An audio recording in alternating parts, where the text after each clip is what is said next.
Bakit umaasta si Win Gatchalian na para bang siya ang Senate President? Meron bang legal na basihan ang kanyang pagkilos o pagbibigay ng utos sa Senado bilang presidente nito?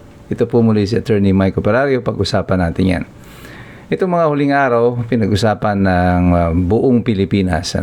Itong mga debate tungkol meron bang quorum, tama bang eleksyon, at kung ano-ano pa. Pati nga po yung IBP na involved na dito sa usapin na ito.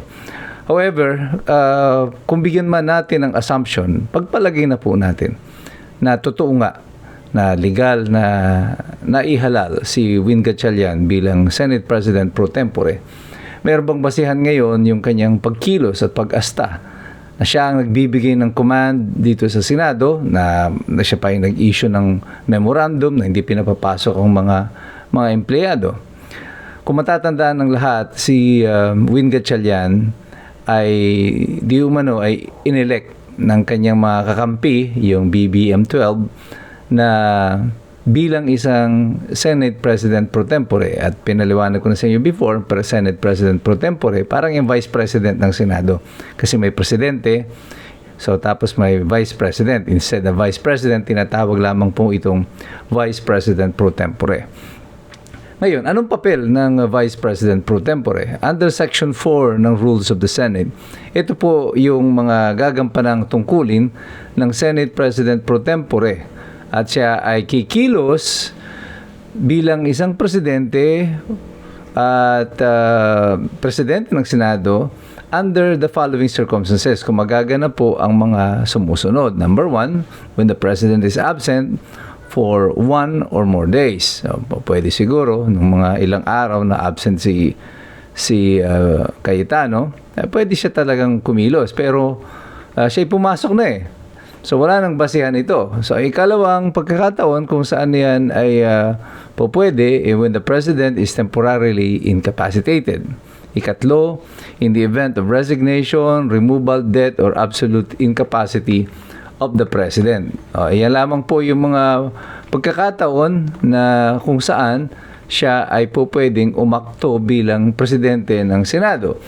Pero sa sitwasyon po sa kasalukuyan, andyan pa po si Senate President SP Cayetano. Wala naman siyang sakit. Hindi naman siya nag-resign at lalong hindi pa siya patay. Pero bakit si Win Gatchalian ay kumikilos parang siya ang SP o Senate President? Hindi ba nila alam itong rules na ito? Definitely alam nila yan. Pero alam niyo po sa politika, meron pong ganitong kasabihan. Kawkawin mo muna yan at hayaan mo magtining. Ito po yung tungkol doon sa putikan. Pag meron daw isang tubig na sa putikan, kawkawin mo muna, guluhin mo muna para maging para maputik ang kulay niya. Hindi mo malaman kung anong tama, totoo. Pagkatapos, hayaan mo na lang magtining. Eventually, lalabas din yung tamang alignment niyan. Ako sa tingin ko, itong nangyari dito. Ang ginawa nila, under the guise na siya ay Senate President pro tempore, ginulo nila yung sistema sa Senado just to give them enough opportunity para hindi matuloy yung Senate Blue Ribbon Committee hearing na isinagawa ni Senator Marcoleta. And to a certain degree, they succeeded kasi nga pati mga empleyado, hindi mga nagsipasok, pero natuloy pa rin ang hearing, nadinig pa rin ng taong bayan. So in this sense, they have failed.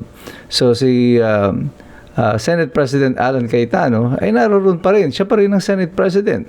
So anong basihan ngayon ni Cayetano, ni Win Gatchalian in continuing to discharge the function of the Senate President as if wala na si Cayetano? Wala siyang basihan dito. What he is doing is he is just usurping the authority of the Senate President.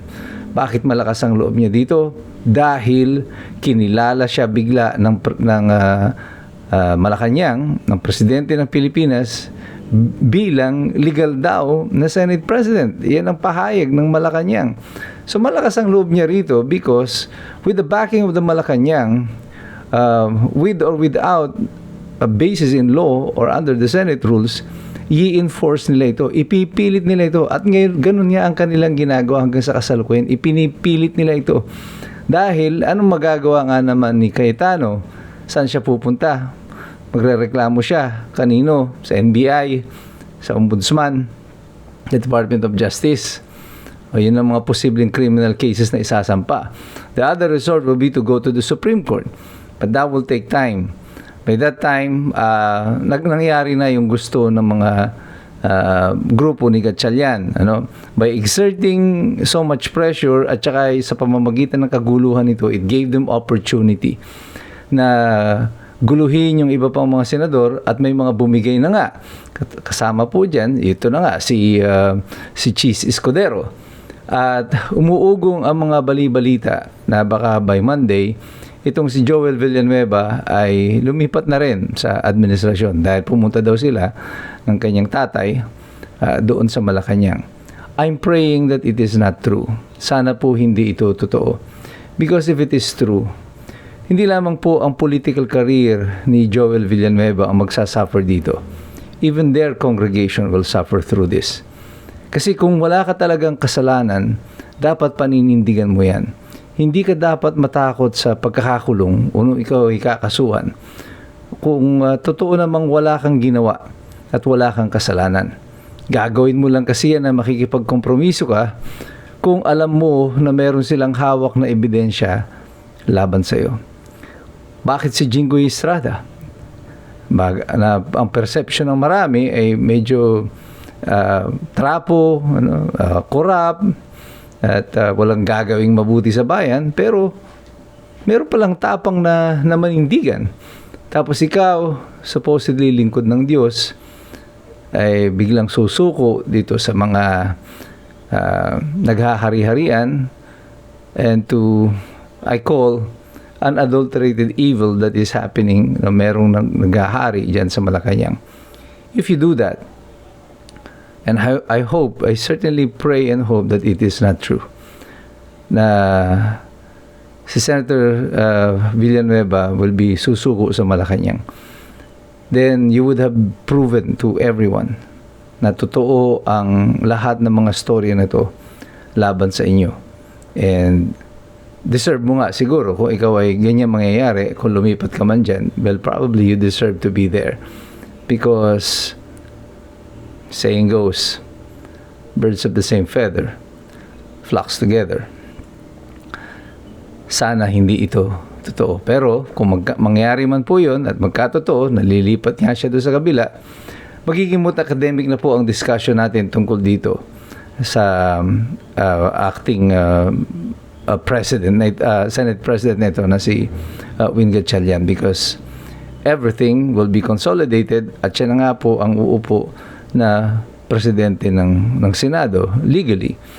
Pero anong epekto nito sa impeachment? I think it will be the same. They still don't have 16 votes. However, pwede na nilang kontrolin ngayon yung naratibo ng impeachment proceedings. Ang mas nakakabahala dito is the way that the other senators, the media, social media bloggers ng Malacanang, everyone sa hanay nila ng BBM 12 na to, is posturing as if they are ready for violence.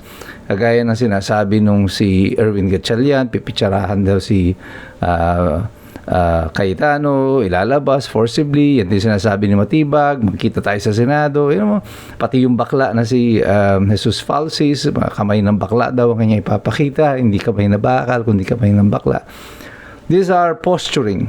At saan nanggagaling itong ganitong mga violent na mga posturing? It is probably because there was an instruction from Malacanang that they will use all force necessary para i-enforce ang kanilang will against the Senate and against the will of the people. Ano ito? It's martial law. Pero tayong lahat, patuloy po tayong sasali dito sa diskurso na ito, patuloy tayong makikilahok, patuloy tayong magmamasid, at patuloy tayong mag-aaral. Kasi alam nating lahat, mahirap makialam ang taong walang alam. God bless you, God bless us all. Mabuhay ang Republika ng Pilipinas.